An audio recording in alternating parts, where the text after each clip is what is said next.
নমস্কার দর্শক বন্ধুরা, মোটিভেশনাল শ্রীমন্ত ইউটিউব চ্যানেলে আপনাদের জানাই সুস্বাগতম।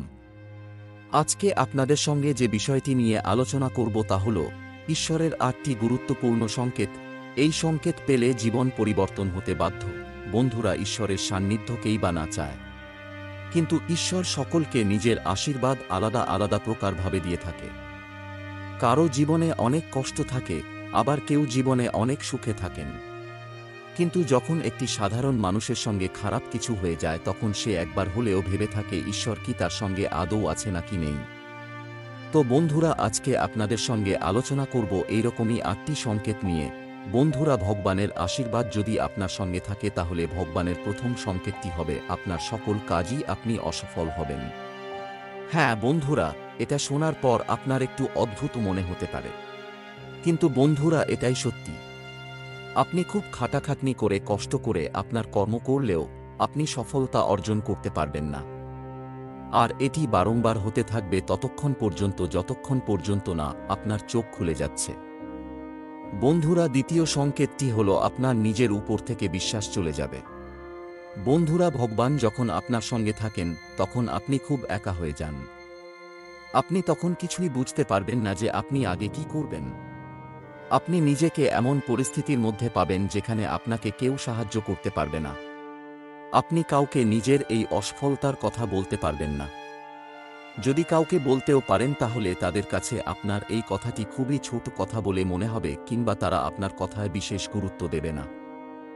বন্ধুরা, ঈশ্বর আপনার সঙ্গে রয়েছেন এর তৃতীয় সংকেতটি হল সেই মুহূর্তে আপনার জীবনের দুঃখ চরম সীমায় থাকবে। হ্যাঁ বন্ধুরা, তখন আপনার মনে হবে এর থেকে খারাপ আর কি বা হতে পারে। আপনি দুঃখের চরমসীমাকে অনুভব করতে থাকবেন। বন্ধুরা, আপনারা মহান সাধুসন্তদের দেখেছেন হয়তো। তারা প্রত্যেকেই কিন্তু দুঃখের মধ্যে জর্জরিত ছিলেন, এবং তাদের মধ্যে ধীরে ধীরে বৈরাগ্য ভাব আসল।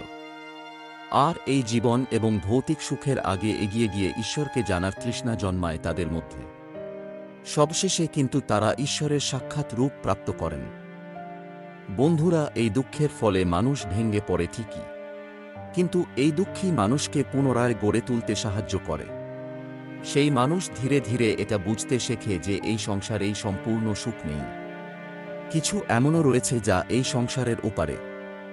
বন্ধুরা, ঈশ্বর আমাদের সবার প্রথমে হেরে যাওয়া শেখায়, কারণ যতক্ষণ পর্যন্ত না আপনি হেরে যাওয়ার দুঃখ অনুভব করছেন ততক্ষণ পর্যন্ত আপনি জেতার মাহাত্ম্য বুঝতে পারবেন না। বন্ধুরা, ঈশ্বরের চতুর্থ সংকেতটি হল যখন আপনার সকল আশা ভঙ্গ হবে তখন আপনার মধ্যে একটি এনার্জি শুরু হবে, অর্থাৎ আপনার ভিতরের একটি খোঁজ শুরু হবে। এই খোঁজের মাধ্যমে আপনি নিজেকেই নিজে ভালোভাবে পরীক্ষা করে দেখবেন আপনার কোথায় কোথায় ভুল ত্রুটি রয়েছে। এই খোঁজের মাধ্যমে আপনি যেই জিনিসগুলিতে কমা সেগুলিকে আপনি ঠিক করে উঠতে পারবেন। শুধু তাই নয়, সেই মুহূর্তেতে আপনি আপনার জীবনে যা কিছু হারিয়েছেন এবং যেই সব কাজে অসফল হয়েছেন আপনি তখন তার কারণ খুঁজতে থাকবেন। আপনি তখন নিজেকেই নিজে জিজ্ঞাসা করবেন। হ্যাঁ বন্ধুরা, এটাই সেই সময় যখন আপনি নিজেই নিজের অন্তর আত্মার সঙ্গে ধীরে ধীরে যুক্ত হতে থাকবেন। এরপরে আপনার জীবনে একটি নতুন পরিবর্তন আসবে। বন্ধুরা, পঞ্চম সংকেতটি হল আপনার জীবনযাপনের ভঙ্গিমা ও চারিত্রিক বৈশিষ্ট্য পাল্টে যাবে। বন্ধুরা, যখন আপনি নিজের সঙ্গে যুক্ত হতে থাকেন তখন নিজের ভুলগুলো নিজেই ধরতে পারেন, যার ফলে আপনি নিজেকে পরিবর্তন করার চেষ্টা করতে থাকেন। আপনি আগের থেকে অনেক শান্ত, স্থির এবং প্রত্যেকটি বিষয়কে গভীরভাবে চিন্তা ভাবনা করে সিদ্ধান্ত নেওয়া এই রূপ একজন ব্যক্তিতে ধীরে ধীরে রূপান্তরিত হতে থাকেন। বন্ধুরা, আমরা যখনই ঈশ্বরের পথে চলি তখন সবার প্রথমে তিনি আমাদের মধ্যে একটি বিরাট বড় পরিবর্তন আনেন, যার মাধ্যমে আমরা যেন তার ভাষাটি বুঝতে পারি। বন্ধুরা, যতক্ষণ পর্যন্ত না আমরা ঈশ্বরের গুণগুলোকে বুঝতে সক্ষম হব ততক্ষণ পর্যন্ত আমরা ঈশ্বরের আমাদের প্রতি ভালোবাসা সম্পর্কেও বুঝতে পারব না।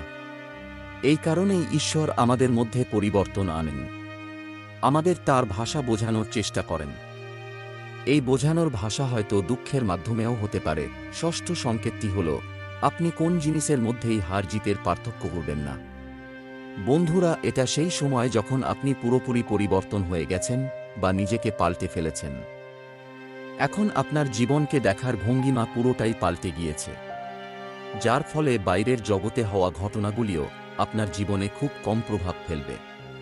এই সংসারে হওয়া প্রত্যেকটি ঘটনাকে আপনি একটি নাটক রূপে দেখা শুরু করবেন। আপনার মধ্যে একটু গম্ভীর্য ভাব চলে আসবে। বন্ধুরা, সপ্তম সংকেতটি হল, যখন আপনি এটা ভাবতে থাকবেন আপনি ঈশ্বরের অনেক কাছে পৌঁছে গিয়েছেন, সেই সময়ই আপনি আপনার জীবনে সবথেকে বড় ধাক্কা খাবেন। বন্ধুরা, এটা ঈশ্বরের সবথেকে কঠিন পরীক্ষা হয়ে থাকে।